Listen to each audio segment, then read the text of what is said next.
नमस्कार, आप सभी का स्वागत है मेरे दस्तक प्रकाश में। आज हम बात करेंगे यहाँ पर जो समन्वय समिति है आम आदमी पार्टी के उत्तराखंड के। तो सबसे परिचय कराते हुए मैं आपको मिलवाना चाह रहा हूँ। सर्वप्रथम देवेंद्र कोटेल जी हमारे साथ आज जुड़े हैं और लगातार इनसे मेरी बहुत दिनों पहले से मुलाकात हो रही है और आम आदमी पार्टी के लिए गदरपुर और विभिन्न क्षेत्रों में लगातार आम आदमी पार्टी के लिए सक्रिय रूप से रहे हैं। आज समन्वय समिति में आप एक पद पर हैं, पूरी बहुत सारी जिम्मेदारियाँ आप पर। तो उत्तराखंड की तराई क्षेत्र की बात करें, गदरपुर की, तो यहाँ की स्थिति कैसी लग रही है आपको? सबसे पहले तो आपका धन्यवाद, आपके माध्यम से आपके दर्शकों का आभार, अभिवादन।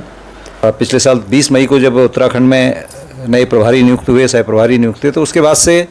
ये तो तय हो गया था कि उत्तराखंड में 2027 के चुनाव की तैयारी शुरू हो गई है। जहाँ तक गदरपुर की बात है, गदरपुर में पहले 2-3 कार्यक्रम हमारे बड़े हो चुके हैं पार्टी के, और वो सब हमारे सुभाष व्यापारी जी के तत्वावधान में हुए हैं। तो पहले कार्यक्रम से ही लगने लगा था कि गदरपुर में हमारी स्थिति अच्छी है। व्यापारी जी ने यहाँ पे अपने क्षेत्र में काम किया है और वो दिखाई भी दे रहा है। लगातार यहाँ पर जिस तरह का माहौल गदरपुर में आम आदमी पार्टी को लेके यहाँ पे जो चर्चा है, और ख़ास तौर पे व्यापारी जी को भी यहाँ पे आम आदमी पार्टी के चेहरे के तौर पे जनता देख रही है।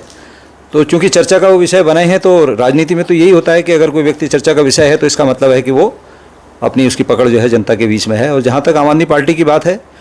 2027 का चुनाव पूरी ताकत के साथ और पूरी तैयारी के साथ 70 की 70 सीटों पर आम आदमी पार्टी 2027 का चुनाव लड़ेगी,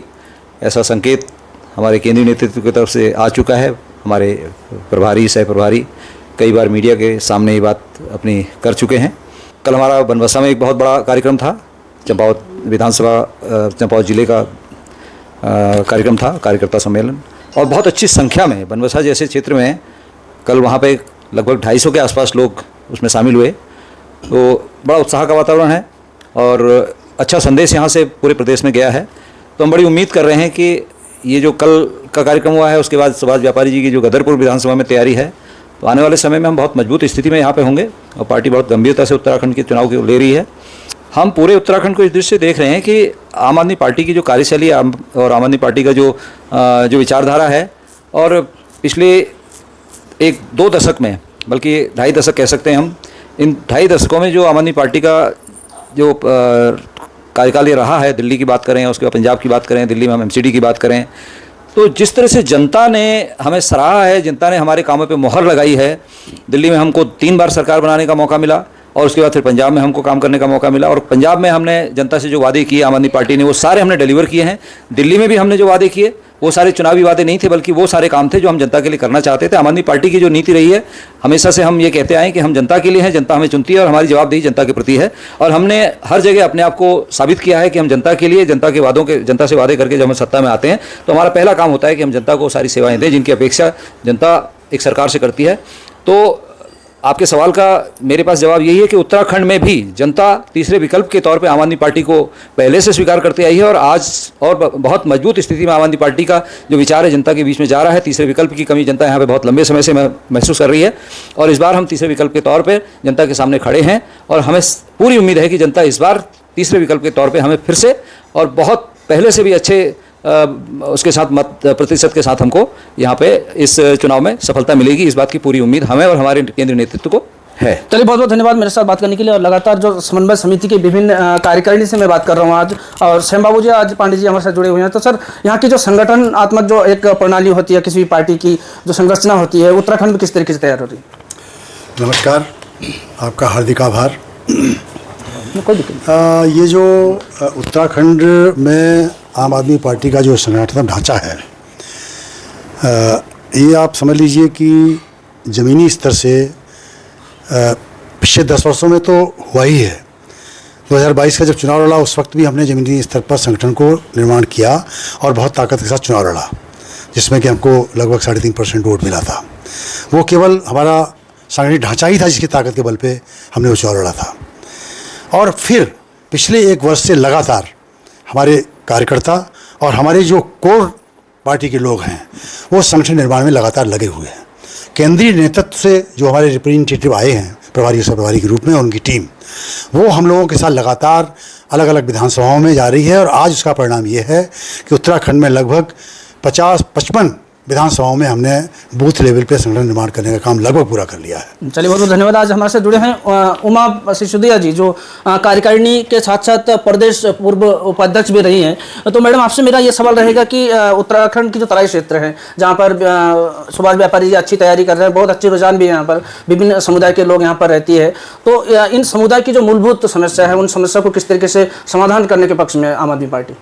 देखिए, आम आदमी पार्टी सिर्फ किसी एक पक्ष का जो एक समुदाय है, सिर्फ हम उसका ही नहीं, हम पूरे उत्तराखंड के बारे में सोच रहे हैं, पूरे उत्तराखंड के बारे में सोच रहे हैं। देखिए, जब हम समग्र विकास की बात करते हैं तो उसमें सबसे पहले आता है हमारी शिक्षा और हमारी चिकित्सा, और इसमें आम आदमी पार्टी ने महारत हासिल की है, करके दिखाया है, प्रूव किया है, दिल्ली में प्रूव किया है हमने, पंजाब में। अगर आप हमारी पंजाब की सरकार के कार्यों को देखें तो आपको बिल्कुल समझ में आएगा कि इस समय सरकारी शिक्षा के क्षेत्र में जो हमारे सरकारी स्कूल हैं वो पूरे हिंदुस्तान में नंबर 1 पर आ चुके हैं। तो वही हम यहाँ उत्तराखंड में भी उस मॉडल को बिल्कुल हम लोग लागू करेंगे, और जो भी हमारे उत्तराखंडी भाई बहन हैं, चाहे वो किसी भी समुदाय से आते हैं, किसी भी क्षेत्र से आते हैं, चाहे वो हमारा दूरस्थ धारचूला का हमारा इलाका हो या हमारा तराई का दिनेशपुर और गदरपुर का इलाका हो, वहाँ पर हम आमूलचूल परिवर्तन करेंगे सरकारी शिक्षा में और सरकारी जो हमारे अस्पताल है उसमें। आम आदमी को एक महंगे अस्पताल और महंगी शिक्षा की आवश्यकता नहीं है। आम आदमी को जो आवश्यकता है वो उसको ये आवश्यकता है कि काम मध्यम वर्गीय, काम कमाने वाले व्यक्ति के बच्चे को वही स्कूली शिक्षा मिले जो मसूरी और नैनीताल के में पढ़ने वाले बच्चों को मिलती है।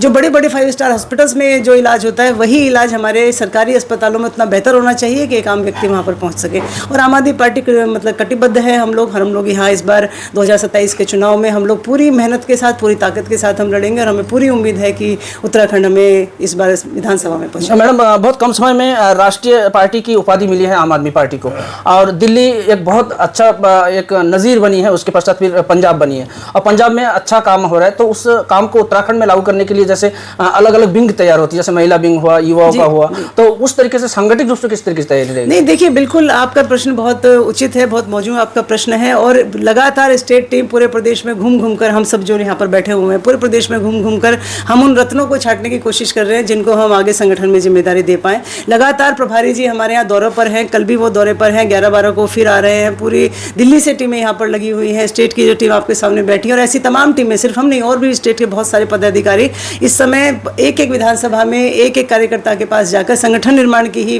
प्रक्रिया में पूरा हम लोग लगे हुए हैं, और बहुत जल्द आपको इस संगठन का एक पूरा प्रारूप आपको देखने को। मैडम, आपसे एक वाजिब सवाल हमारा ये है कि आम आदमी पार्टी को लेकर सुभाष व्यापारी जी ने जो ग्राउंड तैयार किया है विधानसभा गदरपुर के लिए, और विभिन्न समुदाय की अच्छी रुझान, अच्छी इनके साथ कनेक्टिविटी बन रही है, अच्छा रुझान आ रहा है, तो उसको लेकर के जैसे पार्टी की जो एक तो संगठन की हमने बात कर ली है, ठीक है, और वहाँ पार्टी की जो आपके जो प्रभारी रहे हैं, एक बार यहाँ पर आए हैं, कई बार आए हैं, बड़े बड़े सभाएं भी हुई है, उसके बावजूद भी हम ये चाह रहे हैं आधिकारिक रूप से किस तरीके से घोषणा करेगी पार्टी? देखिए, सबसे पहले तो पार्टी जो है संगठन की घोषणा करेगी। अभी तो हम लोग प्रदेश कार्यकारिणी समिति है, हम ही में से प्रदेश अध्यक्ष, प्रदेश उपाध्यक्ष, जो भी संगठन के पद होते हैं वो हम में से दिए जाएंगे। हम लोग देखिए पदों पर काम करने वाले लोग नहीं है, हम लोग पार्टी का वो कोर कैडर है जो पार्टी के साथ हर परिस्थिति में जुड़ा रहा है। हमारे पास पद है नहीं है उससे हमें फर्क नहीं पड़ता। नहीं, मैं कार्यकारिणी की बात नहीं कर रहा हूँ, जैसे प्रत्याशी के तौर पर, प्रत्याशी के तौर पर बिल्कुल बिल्कुल प्रत्याशी के तौर पर जो हमारे भाई हैं सुभाष व्यापारी जी, बिल्कुल इनके ऊपर पार्टी की नजर है। हम लोग आज यहाँ पर बैठे हुए हैं तो यहाँ पर हम लोग आए हैं। नहीं, मतलब मजबूरन हमें लिखना पड़ता कि संभावित प्रत्याशी।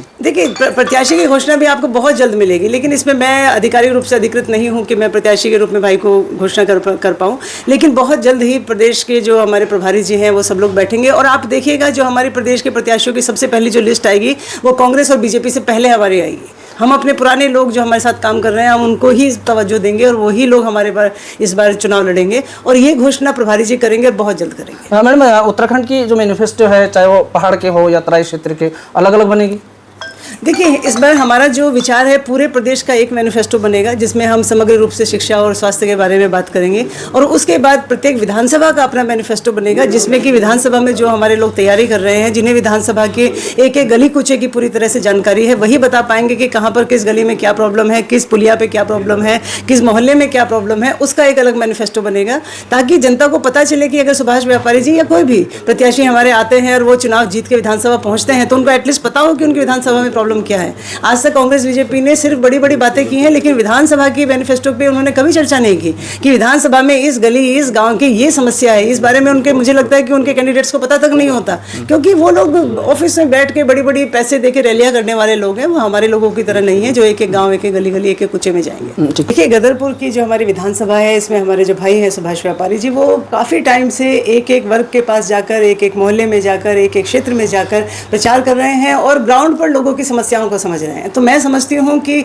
बहुत जल्द पार्टी भी, हमारे प्रभारी जी भी उनकी इस मेहनत को बिल्कुल देखेंगे और मुझे पूरा विश्वास है कि बहुत जल्द यहाँ की जनता को हम लोग एक अच्छे प्रत्याशी के रूप में एक अच्छा नाम आपके सामने लेकर आ पाएंगे। और मैं पूरी उम्मीद करती हूँ कि इस क्षेत्र की जनता, गदरपुर की जनता इस बार आम आदमी पार्टी पर भरोसा करेगी और हमारे जो भी हमारे यहाँ पर प्रत्याशी होंगे, जो भी यहाँ पर ग्राउंड पर मेहनत कर रहे हैं, मेरे से बेहतर तो गदरपुर की जनता जानती है कि यहाँ पर कौन हमारे लोग हैं जो मेहनत कर रहे हैं, उनको जिताकर विधानसभा में भेजेंगे। चंद्रशेखर जी, जो पूर्व प्रदेश अध्यक्ष रहे हैं उत्तराखंड के, तो सर यहाँ की जो भौगोलिक स्थिति है, जैसे पहाड़ बनाम तराई क्षेत्र में विभिन्न मुद्दे, विभिन्न समस्याएं सभी जनताओं की अलग अलग है। तो उनकी आप लोगों की कार्यकारिणी की बैठक भी हो चुकी है, तो उनको लेकर के संगठनात्मक जो एक प्रारूप होती है, जैसे मान लीजिए नगर अध्यक्ष हो गया, तहसील अध्यक्ष हो गया या जिले का हो गया, इस तरीके की संगठन की क्या तैयारी आपकी?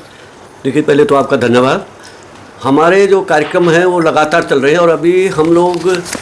कई जिलों में हमारी जिलाध्यक्षों की घोषणा हो गई, विधानसभाओं की कम से कम 50-55 की घोषणा हो चुकी है और जिलाध्यक्ष बन गए हैं। जिलाध्यक्ष नीचे की घोषणाएं करने के लिए तैयारी कर रहे हैं। और जहां तक गदरपुर की बात है या पहाड़ मैदान तराई की बात है, हम योग्य प्रत्याशियों के तो हमारे पुराने कार्यकर्ता हैं, जो भी व्यक्ति अच्छा काम कर रहा है। लेकिन इस विधानसभा के बारे में थोड़ा मैं बताना चाहूँगा कि मेरी बराबर नज़र रहती है, चाहे शुरू से लेकर के आज तक, जिस ढंग से हमारे व्यापारी जी काम कर रहे हैं, जिस ढंग से इन्होंने अपना नाम और पार्टी का नाम यहाँ पर बहुत अच्छी ढंग से चलाया है, इससे मुझे बड़े गर्व के साथ कह सकता हूँ कि निश्चित रूप से बहुत जल्दी हमारी पार्टी इनका नाम घोषित करेगी। क्योंकि समन्वय समिति के लोग यहाँ पर आए हैं, आपके यहाँ पर सर्वेक्षण हुए हैं, विभिन्न तबकों से बात हुई है इनकी, तो क्या रुझान रही पार्टी की ओर से और किस तरीके के ले रहे हैं आपको? देखिए, आज हमारे प्रदेश समन्वय समिति के बहुत सारे वरिष्ठ साथी आज मेरे आवास पर पहुँचे हैं और संगठनात्मक जानकारी लेने के लिए, और तमाम ये प्रदेश में ये दौरा चल रहा है पार्टी की वरिष्ठ नेताओं की ओर से। और उसी संदर्भ में आज मेरे आवास पे भी हमारी बहन उमा सिसोदिया जी, DS कौटिल्या जी, श्याम बाबू पांडे जी, चंद्रशेखर पांडे जी, और जो वरिष्ठ हमारे पार्टी के पदाधिकारी भी रह चुके हैं पूर्व में और अभी समन्वय समिति के सदस्य हैं। मैं भी हालांकि एक समन्वय समिति का सदस्य हूं। तो आज उनका कुमाऊं में दौरा था, 2-3 दिन से प्रभारी के साथ कई जगह मीटिंग थी संगठन को लेके और संगठन के विस्तार को लेके काम हो रहा है। तो उसी संदर्भ में आज ये लोग मेरे आवास पर आए और काफ़ी चर्चा हुई संगठन को लेके, आगे के चुनाव को लेके, गदरपुर विधानसभा के चुनाव को लेके भी बहुत सारे चर्चाएं हमने की इनके साथ और सकारात्मक रहा चर्चा। और आने वाले समय में उम्मीद है कुछ अच्छी खबर पार्टी संगठन की ओर से, शीर्ष नेतृत्व की ओर से यहाँ की जनता को मिलेगी। और मैं उन सब लोगों का धन्यवाद, आभार करता हूँ कि आप सब लोग मेरे यहाँ आए और काफ़ी सार्थक चर्चा हुई।